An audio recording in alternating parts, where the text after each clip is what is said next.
যিহেতু বাহিৰত ইমানেই ৰ'দ দিছে আৰু ৰ'দৰ কাৰণে একদম একো কাম বন কৰিব মন যোৱা নাই।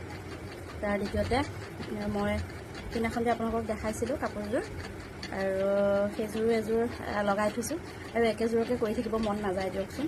সেইকাৰণে মানে আকৌ এযোৰ লগাইছিলোঁ। এযোৰ অৱশ্যে ইমাৰ্জেঞ্চি হয় অকণমান, সেইকাৰণে ভাবিলোঁ এযোৰ কাপোৰ আগতীয়াকৈ মানে কৰোঁ।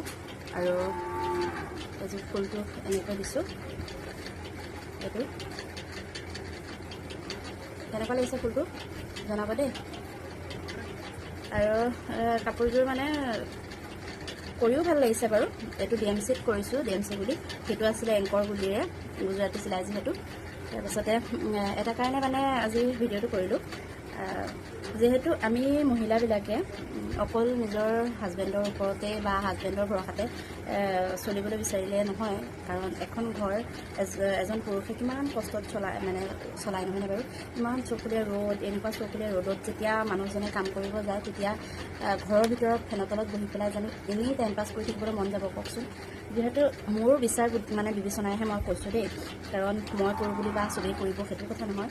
চবৰে নিজৰ নিজৰ কথা, কিছুমানে নকৰে, কিছুমানে তেনেকৈ ধৰক ভাল পায়।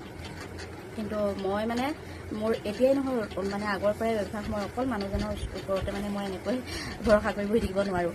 কাৰণ যদি মানুহজনৰ হাতত হাত ধৰি আমিও কিবা এটকা পইচা, এই কাপোৰযোৰ কৰিছোঁ, কাপোৰযোৰ কৰি পেলাই মই যদি কিবা এটকা পইচাও মই উপাৰ্জন কৰিব পাৰোঁ বা মানুহজনৰ লগত সহায় কৰিব পাৰোঁ, মানুহজনৰ হাতত হাত ধৰি চলিব পাৰোঁ, তেনেহ'লে ঘৰখন কিমান সুন্দৰকৈ মানে চলি যাব নহয়নে বাৰু। গতিকে অকল মহিলাবোৰে যে কিবা ঘৰখনৰ কামবোৰকে কৰি পেলাই যে এনেই বহি শুই থকা সেইটো কথা নহয়। আচলতে নিজৰ নিজৰ হাতৰ বিদ্যা যিটো আছে সেইটো দি অন্ততঃ কিবা এটকা উপাৰ্জন কৰিবলৈ পাৰিলে নিজকে ভাল লাগে নহয়নে। আৰু প্ৰতিটো বস্তুৱে দিয়কচোন মানুহজনৰ ওচৰতনো কিমান হাত পাতিব।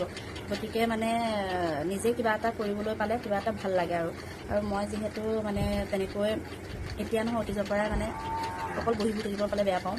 কিবা নহয় কিবা এটা কাম উলিয়াই লওঁ, মাজতে উলিয়াই ল'লোঁ ভৰি মানে মুচিব পৰা দলিচা বনাবৰ কাৰণে। আৰু সেইখিনি আকৌ সামৰি কুটুৰি বাকচত থৈ দিছোঁ। আৰু এতিয়া মানে এনেকৈ বহুতে মানে কি হাতে কৰা কাপোৰ ভাল পায়, কিন্তু বহুতে আকৌ মানে কিনা কাপোৰ ভাল পায়। যিহেতু বেপাৰীৰ পৰা দাম দি কিনিবলৈ কিন্তু ভাল পায়, কিন্তু আমাৰ নিচিনা মানুহৰ পৰা আমি ইমান ধুনীয়াকৈ হাতেৰে কাপোৰবোৰ কৰি দিওঁ, কিন্তু আমাৰ পৰা যদি 2 টকা পইচা বেছিকৈ শুনে ল'বলৈ বেয়া পায়। কিন্তু আমাৰ পৰা হেনো বহুত দাম হয়, কিছুমানৰ কোৱা মতে আৰু বহুত দাম হেনো কওঁ আমি।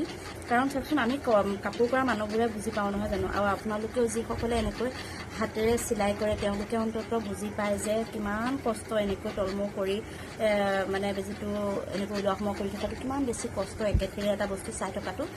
সেইকাৰণে মানে অন্ততঃ বুজি পাব লাগে যে কাপোৰযোৰ কিমান কষ্ট হয় কৰাত। আৰু এনেকুৱা এযোৰ কাপোৰ বজাৰত মানে কি বেপাৰীৰ পৰা যিযোৰ কাপোৰ ল'ব জাকজমকতা থাকিব, কিন্তু সেইযোৰ কাপোৰত দাম দিবলৈ আপোনালোকে কুণ্ঠাবোধ নকৰে। কিন্তু এইযোৰহঁত কাপোৰ বেছি জাকজমকতা নহ'লেও এইযোৰহঁতৰ অৱশ্যে ভেলুটো বেছি। কাৰণ এইযোৰহঁত হ'ল আমি নিজে হাতে কৰা নহয় জানো। গতিকে যিসকলে মানে হাতে কৰা কাপোৰ কিনিবলৈ ইচ্ছুক তেওঁলোকে অন্ততঃ যদি মোৰ পৰা কাপোৰ ল'ব বিচাৰে, এনেকুৱা ধুনীয়া ধুনীয়া এম্ব্ৰইডাৰী কৰা কাপোৰবোৰ পিন্ধিব বিচাৰে, তেনেহ'লে মোক ইনবক্স কৰিব। লগতে মোৰ নাম্বাৰ দিয়া থাকিব, মোৰ নাম্বাৰত আপোনালোকে হোৱাটছআপ কৰিব পাৰে যিসকলে ল'ব বিচাৰে। আৰু এনেইতো কথা পাতি টাইম পাছ কৰি লাভ নাই নহয় জানো। যিসকলে ল'ব বিচাৰে আচলতে তেওঁলোকেহে মেছেজ কৰিব দেই, নহ'লে কিছুমানে এনেই মেছেজ কৰি থয়। মানে আগতে পাইছোঁ স্ক্ৰীণ পেইণ্টিং কাপোৰ কৰি থাকোঁতে বহুতে এনেই মেছেজ কৰে, দাম দৰ সুধি কাপোৰ নলয়। এনেকুৱাত বেয়া লাগে নহয় জানো। কাৰণ আমি কিবা এটা পাম বুলিয়ে কিবা এটা কৰি আছোঁ, আৰু যিহেতু ইমান কষ্ট কৰোঁ, আৰু এনেকৈ যদি এনেকুৱা চিম্পুল ডিজাইনতে বা এনেকৈ যদি কাপোৰ এযোৰ কৰোঁ, তেনেহ'লে এইবোৰ কাপোৰত অতিমাত্ৰা 2000 মান পৰিব। যিহেতু কাপোৰ আনি এম্ব্ৰইডাৰী সূতা আনি আৰু মানে DMC বুলি আনি কৰি লৈ নিজৰ কাৰিকৰী যিটো সেইটো খাটনি লৈ কৰি দিয়কচোন 2000 মান পৰিব। আৰু এনেকুৱা কাপোৰ এযোৰ, আৰু যিহেতু গুজৰাটী চিলাই কাপোৰবোৰততো আপোনালোকে দামবোৰ জানেই, 3000, 3500, 2500 এনেকৈ 2800 এনেকুৱাকৈ দাম আছে। কিন্তু ডিজাইন লৈ আৰু এইযোৰ অকণমান চিম্পুল হ'ব। আৰু ইয়াতকৈ যদি হেভি ডিজাইন বিচাৰে বা লতা টাইপৰ ডিজাইনো আছে, তেতিয়া হেভি হয় অকণমান, সেইবোৰ কাপোৰৰ দাম ধৰক 2000 বুলি কৈছোঁ মই, কিন্তু এইযোৰ হ'লে আপোনাৰ 1500-1600 এনেকৈ পেলাই পৰিব। গতিকে কাৰোবাৰ যদি পিন্ধা ইচ্ছা আছে, ধুনীয়া এযোৰ কাপোৰ আৰু ডিজাইন নিজেও দিব পাৰিব, গতিকে কাৰোবাক লাগিলে জনাব দেই, একদম ধুনীয়াকৈ কৰি দিম মই। হৈ গ'ল প্ৰায়।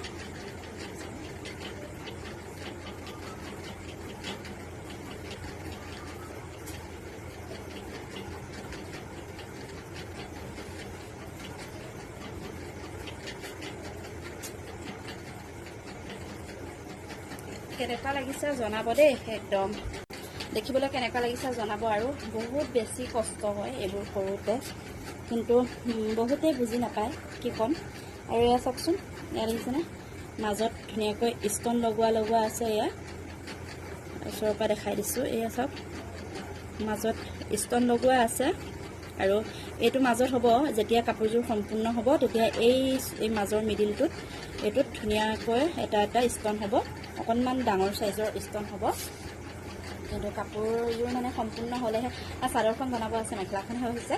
গতিকে চাদৰখন সম্পূৰ্ণ কৰাৰ পিছত সম্পূৰ্ণ কাপোৰযোৰ দেখাম আপোনালোকক। আৰু চাদৰখন অঁকা হোৱাই নাই, আঁকিমহে, মেখেলাখন আগতীয়াকৈ কৰি লৈছোঁ।